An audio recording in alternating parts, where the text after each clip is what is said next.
Tervetuloa!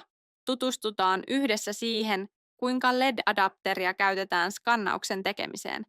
Tarvitset Scanbox Pro, poskikaariputken ja LED-adapter. Et tarvitse Scanbox Pro-paketissa olevaa adapteria.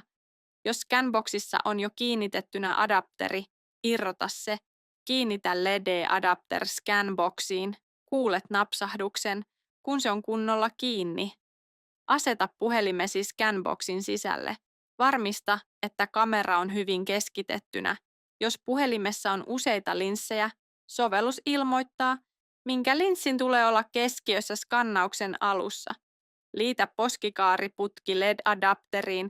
Kuulet napsahduksen, kun se on kunnolla kiinnitettynä. Käynnistä LED-adapter pitämällä sormeasi kesketuspainikkeen päällä 2 sekunnin ajan. Jos käytät sitä ensimmäistä kertaa, poista tarra. Skannauksen jälkeen voit irrottaa putken puhdistaaksesi sen. LED-adapteria ei saa pestä veden alla. Käytä sen sijaan antibakteerisia pyyhkeitä. Siinä kaikki. Olet nyt valmis tekemään ensimmäisen skannauksen LED-adapterilla.